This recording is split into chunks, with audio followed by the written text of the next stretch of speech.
This podcast represents the opinions of our hosts and guests. The content here should not be taken as medical advice and is for informational purposes only. This podcast also does not establish a standard of care, doctor-patient, or client relationship. No guarantee is given regarding the accuracy of any statements or opinions made on the podcast or website. And because each person is so unique, all listeners are encouraged to connect with counseling and medical professionals for assistance with their personal journey. All people, places, and scenarios mentioned in the podcast have been changed to protect the privacy of those involved. Welcome to We're Not Fine. I'm Dr. Talia Jackson. And I'm Doug Jensen. We thank you for listening every week to our deep and thought-provoking conversations about relationships. Good Welcome day, everybody. Welcome back. to We're Not Fine. That's the us. podcast about I'm fine. all kinds of relationships. You're not fine. I'm totally fine. You're the one who's not that fine. I don't know that we've ever really talked about why this name came about, but I hate the word fine because, of course, it's an acronym for effed up, insecure, neurotic, and emotional. And wait a second. I never knew that. And I had actually no idea that had anything to do with why the podcast is named. We've battled over this name. And I never knew that. We battled a lot at the beginning, and you wanted very different names like Messy. Yes. Abundance. And I threw up every time, which was my indication that we were not on the same page. But now you get that, right? I wanted messy, complicated, beautiful, and you were like, whoa. Yeah, why don't we just have a little cup of tea and talk about our feelings? Anyway, no thanks. I hated the name We're Not Fine. I literally hated it because I was like, if I have three words to summarize my brand and what I stand for on this planet, it's abundance. It's not. And We're Not Fine. I think it's. But now I really appreciate it. I know you do. That's the really important part is that you've made a big change. You've come to the bright side of reality instead of abundance. I know. Well, the way that I think about it is you can say, we're not fine, which I don't resonate with. That is not my brand. And so when I say we're not fine and people are like, yeah, we're really not fine, I'm like, the way that I say it is a little bit more tongue-in-cheek, sarcastic, funny. We're not fine. You say we're fine, we're not fine. We're all lying to each other. It's kind of funny. Let's get real. All of my clients know that if they come in and they say I'm fine, they're like, I just stare at them for a while and they're like, okay, I know I have to elaborate. I know I can't just leave it there. And I'm like, yeah, that's not acceptable. However, I think the other thing that we've discovered about ourselves, Talia, is that we're a little bit different in terms of how we approach the world. You are more positive and cheery and sweet is the word I might say. And I am a little bit more we're not fucking fine. I might say that. Right. So I do think that's a very nice difference between us that brings hopefully through this airwaves. However, the other thing I wanted to talk about is you and I spend, honestly, I think we've talked every day since this podcast began. And you take pug walks in the morning and we talk. I do. And really we should be recording all of those because they are rich in information about how we think. And I couldn't agree more. And we are so fucking funny. We laugh. We think we're funny. So hard. No, we know that's real news. We're so funny. And I do sometimes think wow, we're just so funny. But when we get in front of the camera, we're like, what are we going to talk about again? Well, and the other thing that's interesting is, we never know what we're going to is going to come up. Honestly, all this that we just talked about, we weren't expecting to talk about. We were going to talk about the name. We just start talking, right? Because that's how we do it. And everything we do together kind of brings up some stories or associations or something. And we just went to lunch. We've been recording all day. And so, we just went to lunch and we went to Whole Foods in Uptown. And I walked by, we always go for sushi, right? But I walked by the pizza area and their pizza is the best pizza. And it was the cheese pizza. And I'm like, I don't do well with gluten anymore. So I thought I'm going to stay away from that. But it was cheese. And so I had to get a piece. And now I'm not, I'm going to suffer for it probably during this episode. We're going to see you bloat and get really like I'm going to keep my low stomach energy. lower than the window. But I would never in a million years have been interested in a slice of cheese pizza from a supermarket. But I was like, okay, it can't really be that good. And then I took a bite and I was like, holy crap. This is like the best pizza I've ever had. And it's so weird how memories come up. It's like these olfactory memories that just like trigger this time in your life. Okay, funny story. This is what it reminded me of. So my grandma, who was like literally the cutest, she was like 4'10", tiny little woman. My younger child's Polish. 4'10". Yep.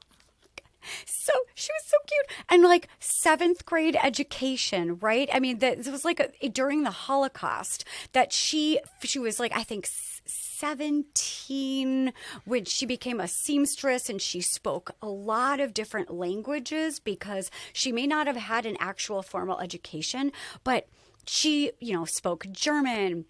I think she spoke some Arabic and Polish and Russian, all of these things. So naturally, when they moved to Israel, my grandma found herself this little shop in the middle of a town square in a city called Nahariya, and she opened up, I don't know how else to describe it. It was definitely not a lingerie store because it was like for the working woman. So it was like underwear that might fit on like hippos and brassieres that were just like absolutely enormous, heavy duty, like over the shoulder boulder holder kind of vibe. And all of the women that were in the neighborhood would come in, even if they did not speak the same language. Like a Palestinian woman would come in past all of these translation barriers. It didn't even matter. My grandma would like literally come in like this and grab her breasts, figure out her perfect size, find her the perfect bra. And it was like she was a staple of this little community. Anyway, all of that to say, I was, I don't know, 5, 6, 7, 8, 9, 10, really, young for years and years. And my favorite cousin and I, Moran, who passed, we talked about him. Yeah. But he and I would always walk around the town square. We'd hang out in her shop. And there was this guy on the street selling these little squares of pizza, like hometown, old school pizza. And I swear to you, Doug, it was like the same exact flavor. It brought me right back. It was so good. First of all, that's a lovely, lovely like scene or like image to think about this. Yeah. And I have all of these like thoughts of like what your grandmother was doing with those brassieres and undergarments, etc. It's a very kind of romanticized movie version of childhood. I love it, right? Yeah, like a little square or villa. And nostalgia. I am so glad that I got that pizza. I remember I gave you the first bite and I put it in your mouth and you were like, holy shit. Oh like, it's just really good. I don't know what that is. Speaking of 410, my younger TJ and I used to, always get pizza from Whole Foods because you can buy it by the slice and you don't need to buy a whole pizza, right? And we would get sushi as well and anything else we wanted, usually some curry as well. But yeah, I'm glad that memory came back for you. It is really good. And I know that you know where to get good pizza by the slice. Who so knew? Good. Not you now I. know. And so do our viewers. Thank you for that pizza. Whoever makes that, it's really good. It's got to be the sauce too. And it's crunchy, like a little wood fire type pizza. Yummy. It's really good. It was all of it. It was so freaking good. So speaking of nostalgic, we are going to do something a little bit different today. And we're going to see how it goes because I really don't know how this is going to go. But we are actually accepting a question for our episode from a friend of mine. So someone in my very, very close inner circle who has an issue that, she had written to me about. And we're going to try it. And I'm going to just acknowledge ahead of time that I'm not so sure I'll get through this very easily. And so if we don't, I might stop the recording if I can't kind of continue talking. Yeah. Because it's very personal to me as well. And I have obviously a great deal of kind of personal information about this circumstance because of my connection to her since 3rd grade. So with that. And it's tender. It's like we're going to give a little bit of grace around this, that we know that sometimes when we read your questions and we love them so much that there isn't that same sense of maybe like we want to be very professional and we Yep. want to have incredible compassion and empathy, but maybe there isn't that same feeling of tenderness, like your heart breaking open for someone. So we'll just Right. take it as it comes and tell us what you need, Doug. That's very sweet of you, my dear and friend. I want to introduce the topic really because, it's interesting that someone else had asked me if we could do an episode on grudges. And by the way, I just love that topic. Like, I love the topic. I can't tell you, like, we all have some sort of unresolved relationship issue or grudge with someone or something that, we just, and whether that's now politics or, things from the past or strain in friendships or other relationships or family members, we all have stuff going on with someone close to us in our life that hasn't gone well. I don't know anybody who hasn't. And we all and I was even talking with a friend of mine last night after dinner, about something where she had a neighbor that was really, really close to her for a long time and they no longer talk. And as many times as she's tried to have a conversation with her to figure out like, what happened here? What happened to our long-term close friendship? I mean, I just think, it's so interesting to see that some people cannot work through grudges, are not willing to talk about grudges. So we're going to talk about like in general, how to manage that. But this is, again, not necessarily a grudge as much as something that's unresolved. And maybe it is a grudge, which, by the way, as many times as I've said that word grudge, it's kind of an interesting word, grudge. I don't know where it came from. Grudge. Sludge. I know. And grudge. I also, when I was trying to think about grudges, it's very complicated because is it a grudge if the person really did wrong you? Is it a grudge if it's hard to forgive someone who never apologized? Is it a grudge when they have apologized, but you're not ready to move on? I mean, there are just like so many ways of talking about this. I'm going to go D, all of the above on those examples you gave. I think grudges can take so many forms, which when we get into this, and it may be, we'll see where this one more personally goes. And I just need to all viewers to know and listeners that I did get her permission to talk about this. We're not going to use her name. I will call her Kate, for lack of a better word. Kate writes, several years ago, I was diagnosed with an aggressive form of cancer. I spent months in the hospital undergoing treatment and then many more months at home recuperating. I survived, but that outcome was far from assured when I first was diagnosed. About 75% of people who get this disease die, most within a few months. While my body has healed over the years, I have to admit I have some psychological wounds from that time that are still pretty raw. Most significantly, I have a beef with my family, parents and 3 siblings, none of whom came to visit me while I was sick. Not in the hospital, when I was on death's door, nor at my home while I was recovering. I live about 1,500 miles from my family of origin, but it's easily accessible by domestic air travel. I've always known their world is very rural, small town, and parochial, and at the time I could not be bothered by who was or was not coming to visit. I was fighting for my life. But now, with time to reflect, I can admit that I am fucking pissed at all of them. Mm-hmm. My husband, who comes from a family that is quite good at holding grudges, says I should just cut them out of my life since they showed me little regard in the time of need. Emotionally, I'm almost on board with that. After all, they showed me who they are, and they are never going to change. On the other hand, I don't know if I want to spend whatever time I have left on this earth nurturing such hostility. I need help moving on. Oh my God, this is so horrible and tragic. And I don't know, is it okay if I ask some follow-up questions, or do we need to treat this as though this is the only information? No, we've already acknowledged this is a dear friend of mine since 3rd grade. And while I don't want to talk exactly about what that is, I mean, she gave permission. I feel ragey about this. Say more about I just that. feel like, well, okay. Also, I feel like maybe this is as a mother.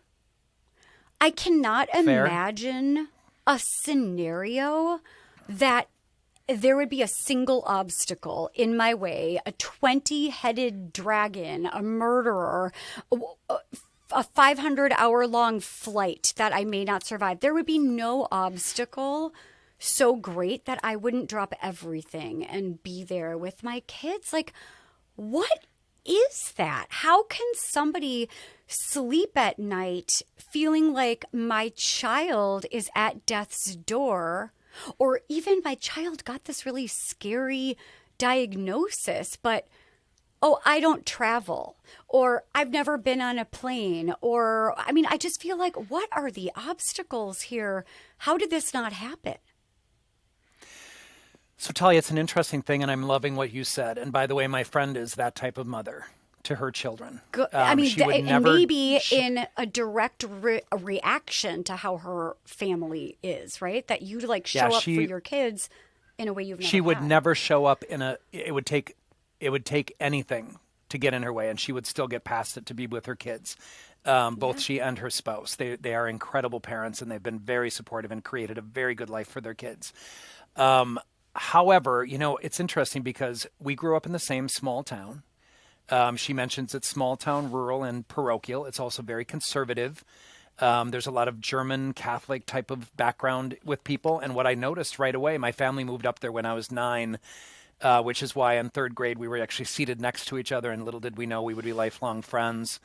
But, the thing that I'm struck by is that community doesn't talk. That community doesn't talk openly and honestly about anything. It doesn't talk about diversity well.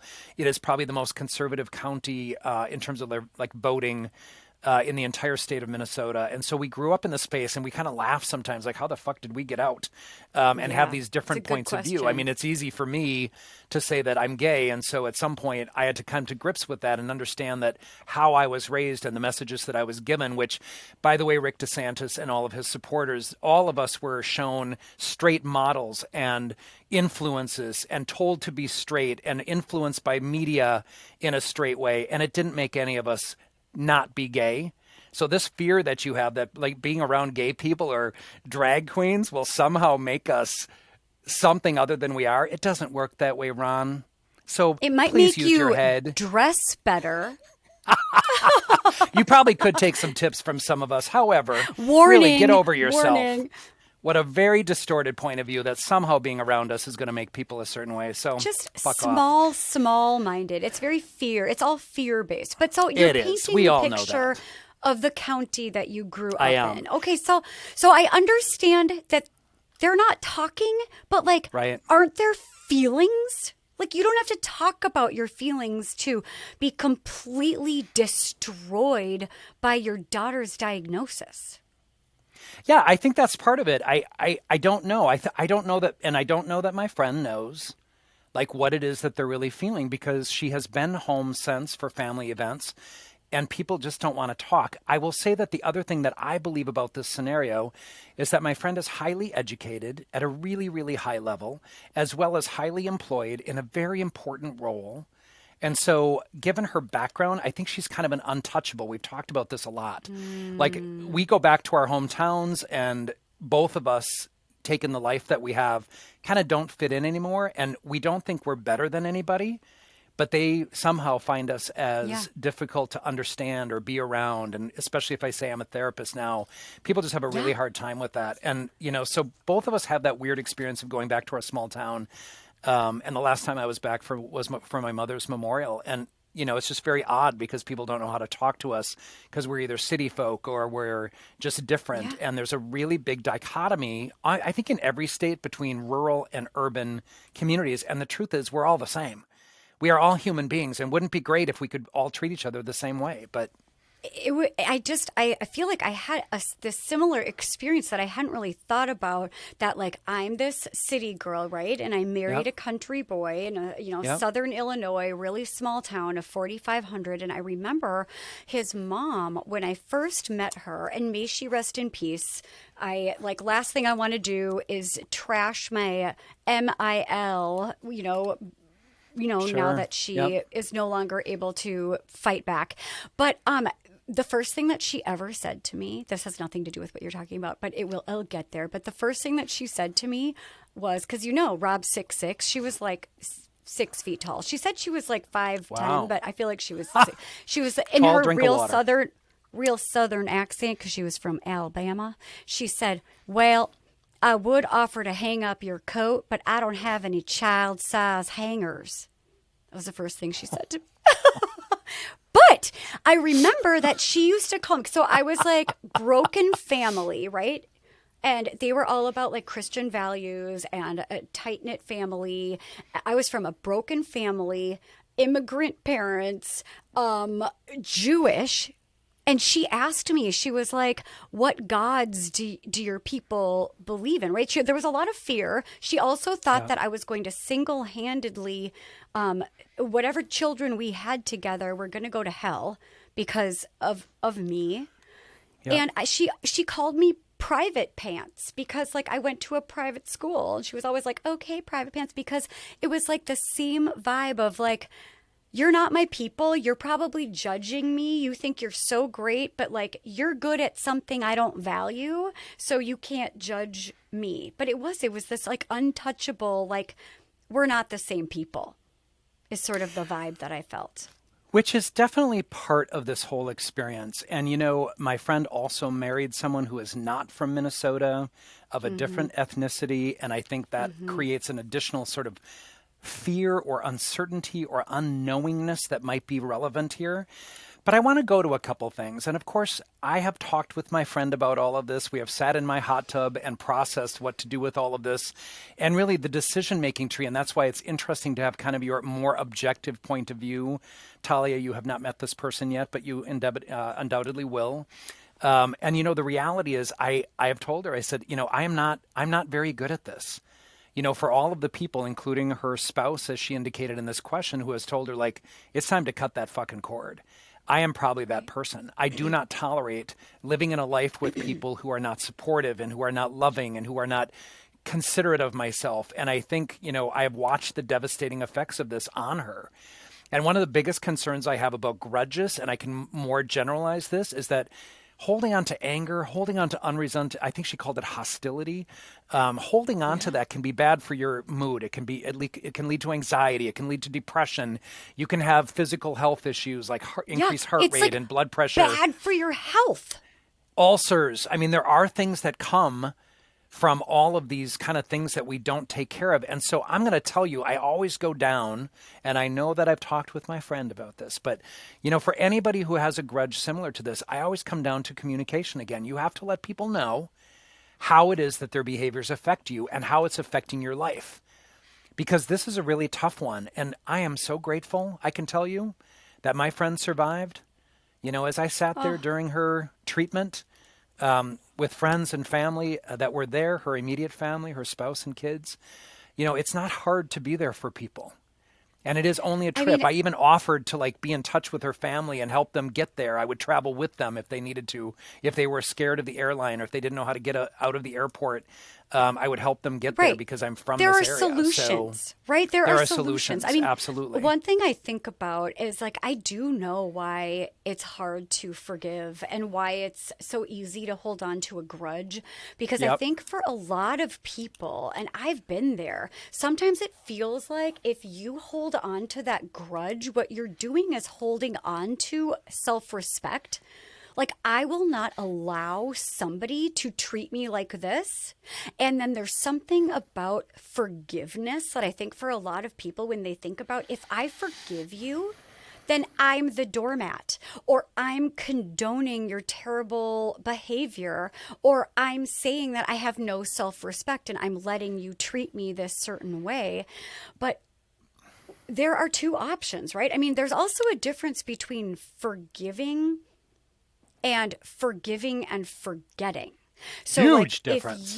Huge difference, right? And so like I might even say forgiveness. Well, there's forgiving someone when they've apologized, right? Which maybe is the only possibility that there's reconciliation or resolution. If somebody's like, what I did was unacceptable, I feel so remorseful and disgusted with myself. This is what was going on for me. I will never do this again. I see the error of my ways.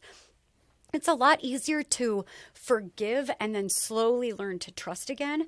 But if you're wanting to forgive from a place of nobody is owning their shit, nobody is admitting anything, there's been no acknowledgement no apology, then really what you're doing is you're forgiving because it's a part of your own healing journey, not because you're doing anyone any favors or condoning any behavior. What do you think about that? Well, I have two comments on this because I'm really, really thinking much more personally about all of this because Yeah. my friend Kate, we'll call her, has addressed this somewhat assertively with her family by saying things like, I am not coming back to Minnesota to die. If I die of this illness eventually, I will be where I live. And as a result of that, if you're going to want to be a part of my life, you're going to need to make an effort at some point. So she's kind of given them the ultimatum that they need in order to say, this is how That's it looks right. for me. This is my life.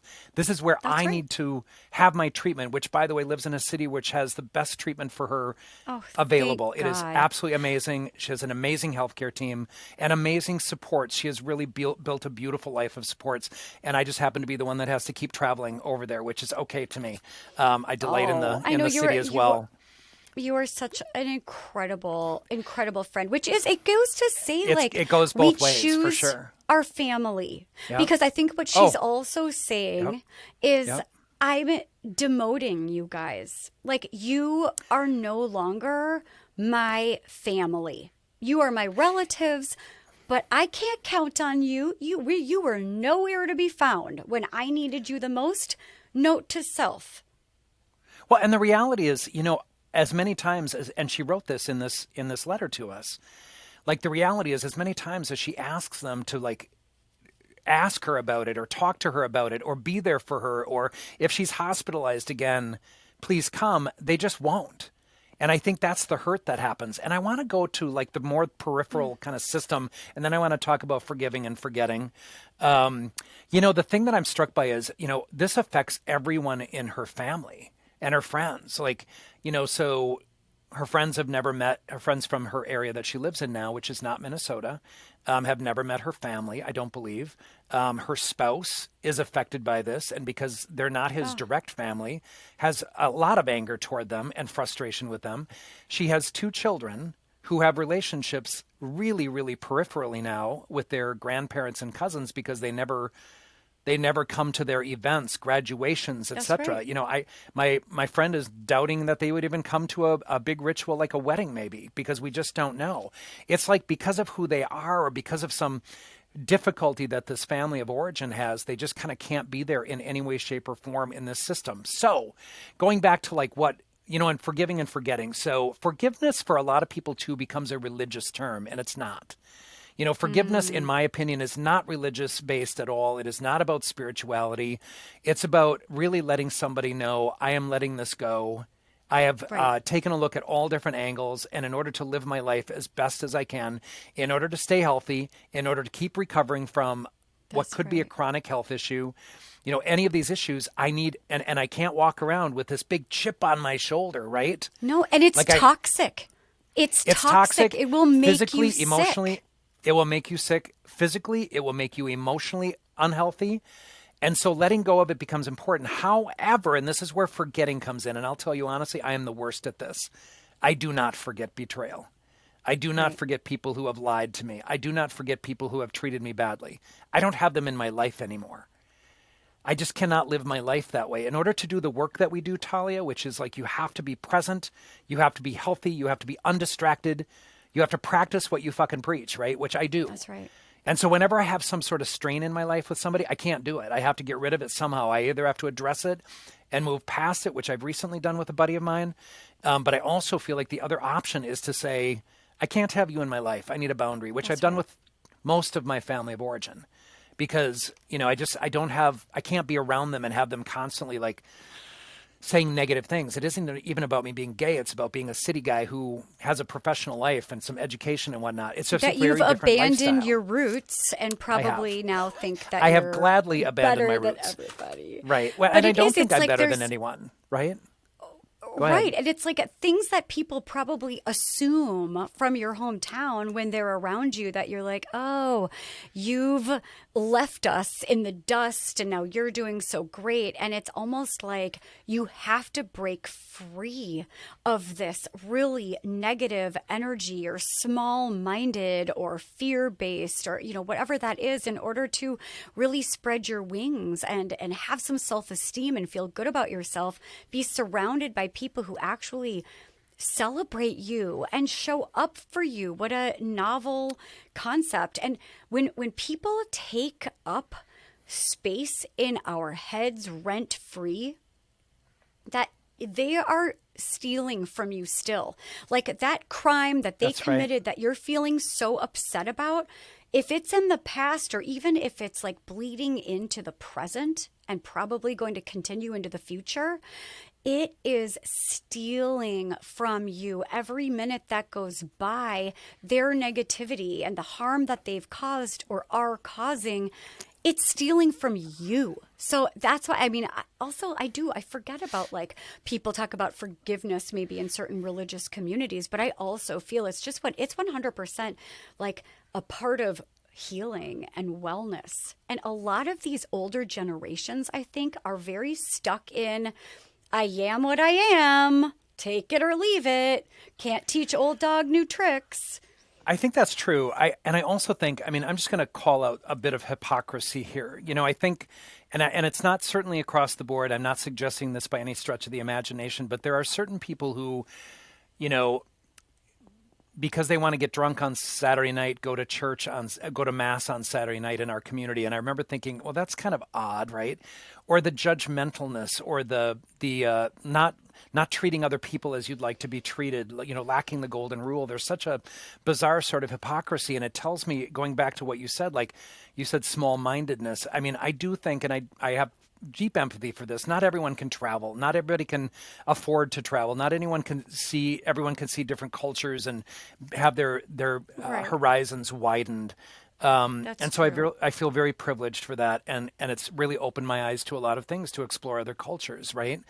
My youngest is Vietnamese American. And so, I've been able to travel to Asia a few times in my life.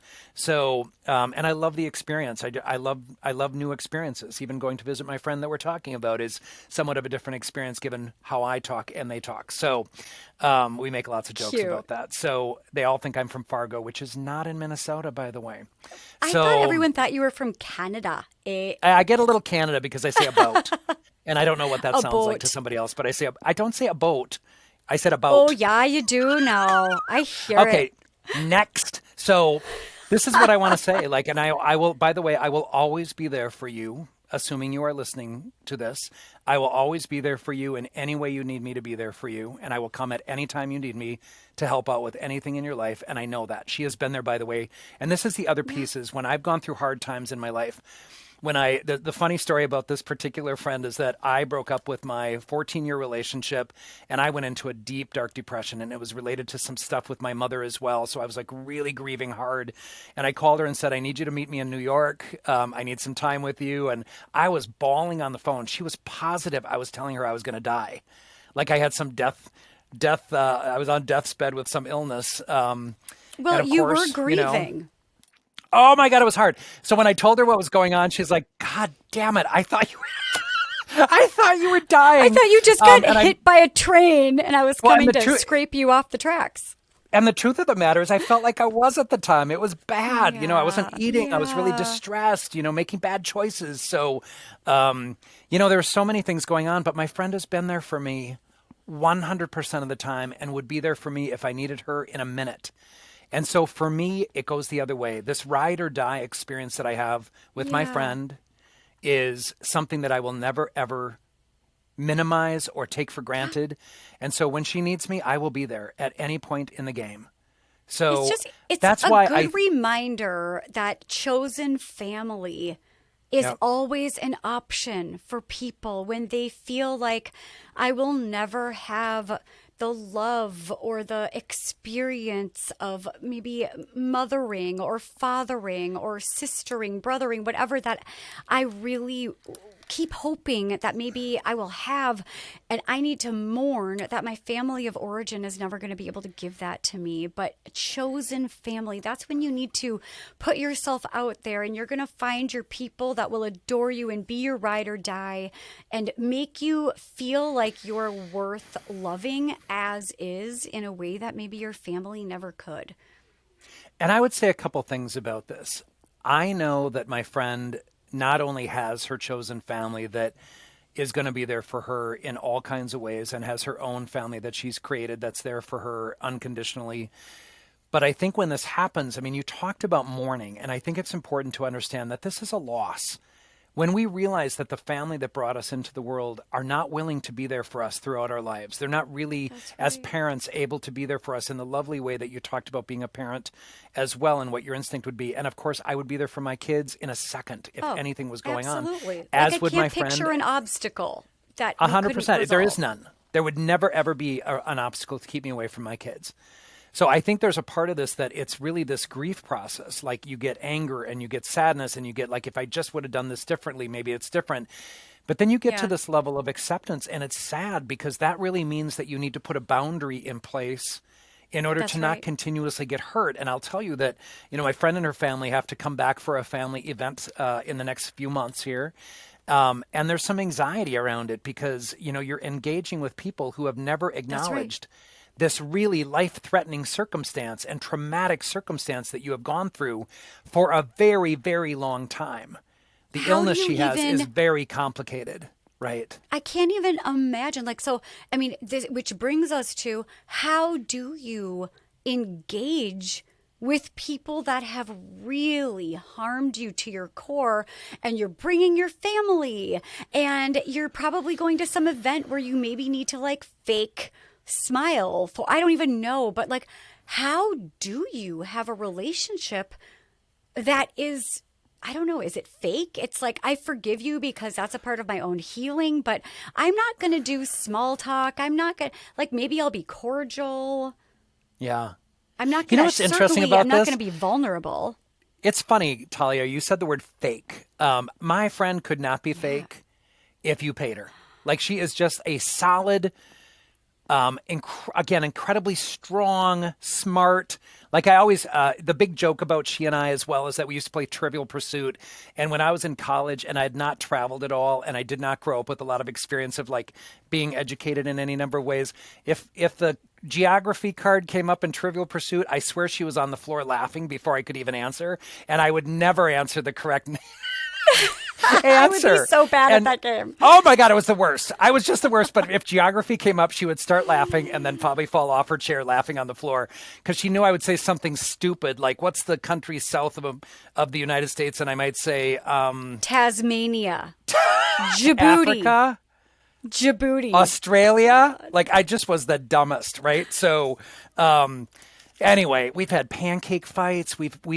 We've put like 1,000 strands of lights on a tree in my apartment in college and smoked a turkey or baked a turkey. We have had the best relationship all of our lives. Go ahead. Because I was going to say, like, I mean, I love that, like, she isn't even capable of being fake, because I am capable of being fake, but my, the octave of my voice usually goes up like 2 octaves and it sounds a little like this. So it's not like I'm good at it. Right. But like, so how does she do it? How do you show up in these situations where you are not fake? I wish I had a video of her engaging with people that she does not like, because she will not say something insincere, but she's so fucking smart that she finds a way. So what does she do? So she won't say good to see you, or I've missed you. She will not say good to see you. She'll either wait for their response and just look. She is a very powerful person. I love her so much. And she's the one that I can go to hockey games with, and I can cause a big disturbance and she'll laugh. Because I'll fist bump the opposite team when we get a goal. Celebrates you. I mean, that is like, that's the question, right? Is like, you need to decide how you're going to show up in these situations, because forgiving does not mean that you are letting go of your self-respect. It does not. Or condoning someone else's bad behavior. It just means that you are no longer going to choose to hurt and suffer at the hands of somebody else because of their limitations in their own wellness, that they will continue to hurt you. Doug, do you know what this reminds me of? Tell me. And first of all, let me just say, Kate, I literally cannot wait to meet you. You are so, I've been hearing about you. I'm so honored that you put your story out there for us to even rage with you. Now, Doug and I are going to see if we're going to hold a grudge or not. I haven't yet decided. I'm not quite ready to forgive those assholes. Do you mean her Anywho, family? Yeah.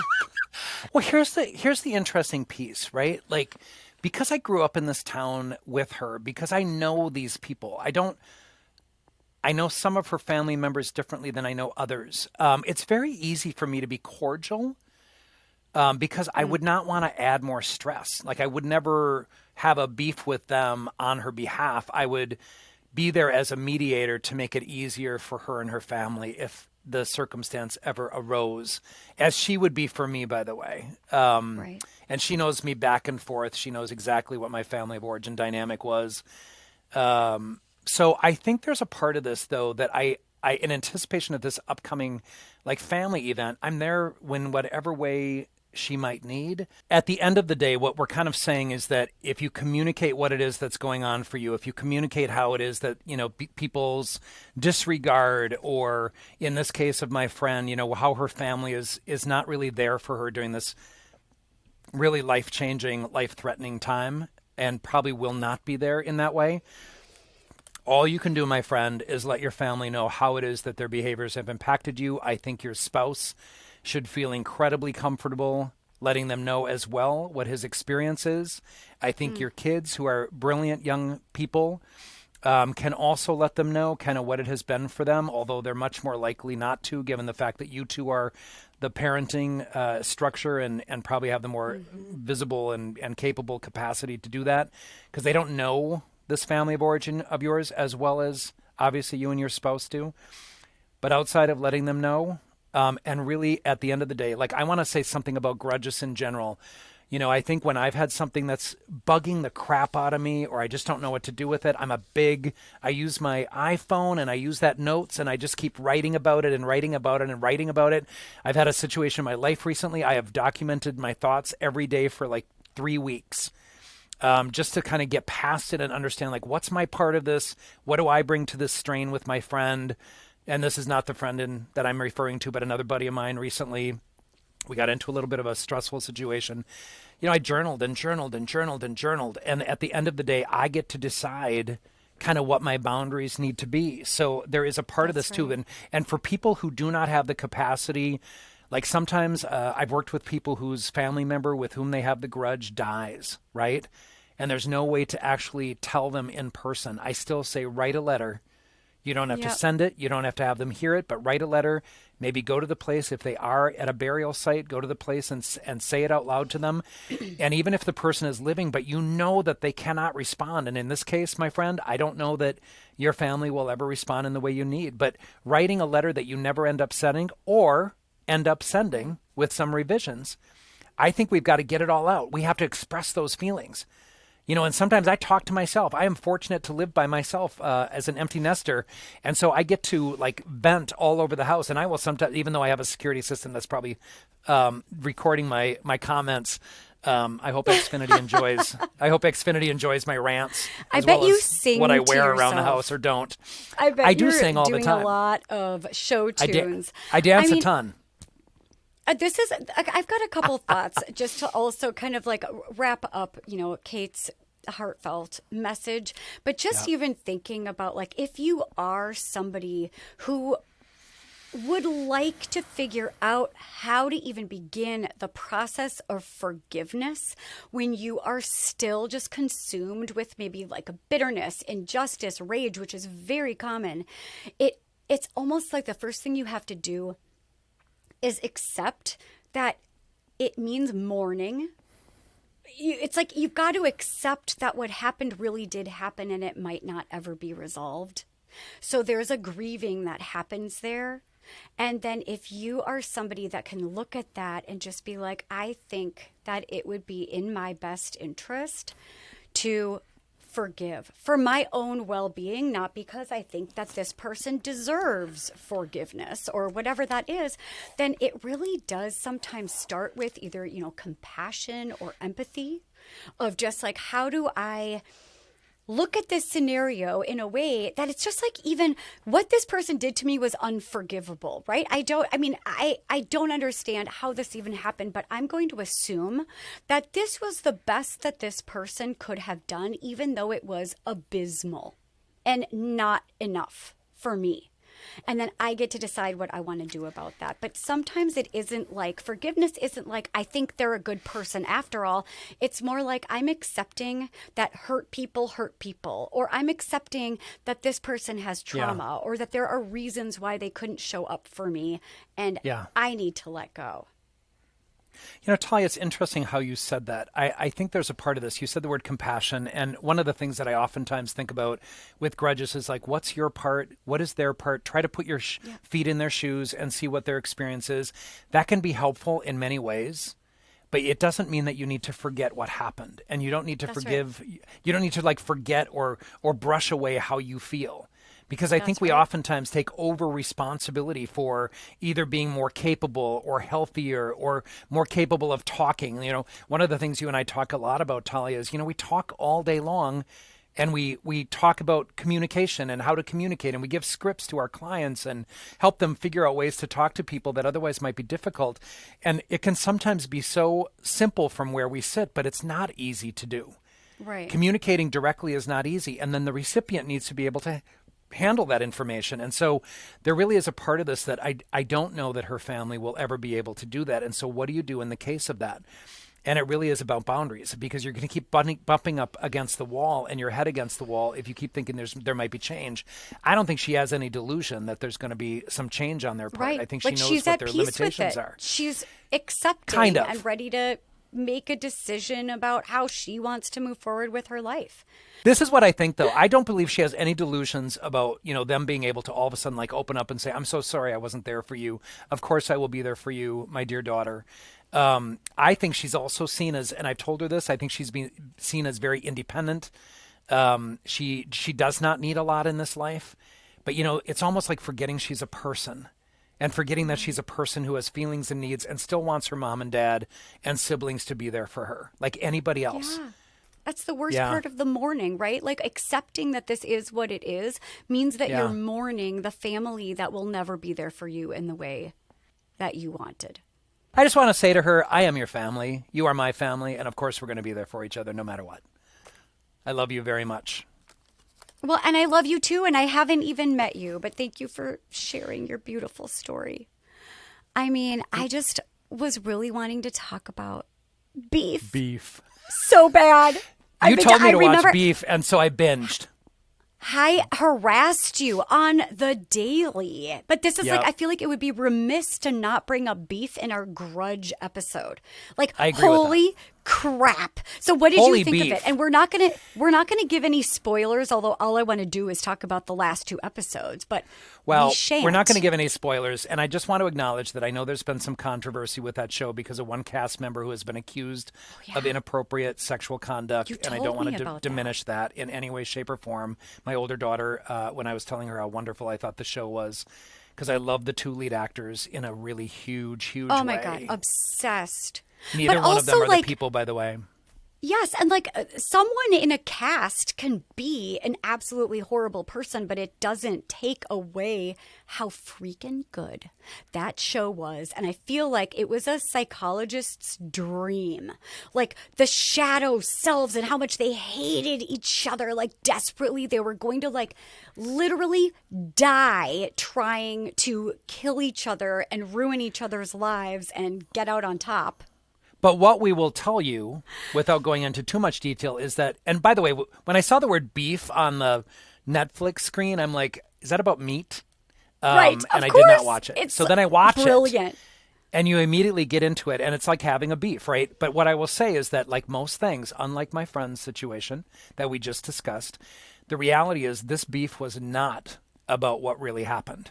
They were both really, really fucking stressed people coming into a scenario, and just giving one person the finger resulted in this tumultuous series of events and domino effects that really at the end of the day we find out that it had nothing to do. They were both really miserable. They had other stressors. They were at the end of their rope. Absolutely. Yes. They were at the end of the rope. They were not living honest lives, either one of them. Mm-hmm. And so, everything we talk about in this podcast about like live your honest life, make sure that you are living every day to its fullest and be honest with yourself, be honest with others, live a clean life that way, and you're going to be better off. These people were not. They had big secrets. They were in bad shape emotionally.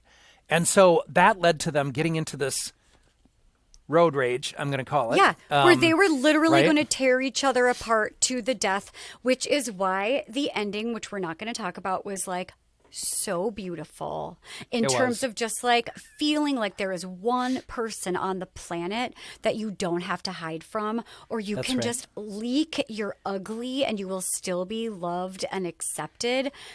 Blew my mind. I loved it so much. I feel like everyone needs to watch that. And I will say that it's not the most effective way of managing a grudge, because what it really does show is that if we don't do what we've talked about, like if we don't talk about like our honest feelings, if we don't try to address issues directly, they come out and they seep out in these really maladaptive ways. It's like anything else. I mean, whether people use chemicals to get rid of that, or whether people get angry and rageful at people, we have to all do our best we can to take care of ourselves, to rid ourselves of hostility and anger and turmoil inside, deal with all that stuff, and move forward in a way that addresses it, doesn't sweep it under the rug, but addresses it directly so that it doesn't come out in other ways. And in this case, beef is all about two people who were not addressing things directly or in a healthy manner. And it almost killed them. It almost killed both of them. Yep. Yeah. I mean, I agree. Authentic. You got to speak your truth. By the way, my favorite series of all time is 6 Feet Under, and the final episode, the last 10 minutes of the final episode is some of my favorite in TV history. The last second of beef made me get teary and cry. Same. The last second. Right? I know. I've got goosebumps. I literally tried to rewind it so I could see it again. The last second. I know. I'm like, show. Did you see that? Did you see it? I know. It's just like, it was so beautiful. I remember 6 Feet Under, and I remember that finale. Like, no one has ever done a finale that good in the history of the universe. Thank you, Talia. I have obsessed about it forever. The song, Sia. Sia, Breathe. Oh my God. Breathe Me. It's called Breathe Me. Oh, and then I became obsessed with Sia. Me too. I saw her in concert, and she has like one side of her hair was like white, one side was she like. Thank you for the invitation to the Sia concert. It was before I married you, Doug. Now I have a grudge and a beef with you. Oh my God! Is it like really good beef? Do you see the anger on my face? You look so mad. What are you going to do? Run me over? You guys, we digress, and this is a wrap. And yes, we are having as much fun as you think we're having. Can I also tell everybody, please, if you have a grudge that you want to talk about, I love these conversations. Like, these are the things that get us so stuck, and things that, people have a hard time addressing, and that's why they come to us in therapy. We would love to hear from you. We will handle any issue that you bring up to us. So we welcome any and all your responses. Contact at we'renotfine.com. It's contact@we'renotfine.com. Literally any story, any question, any advice, anything that's really bugging you right now.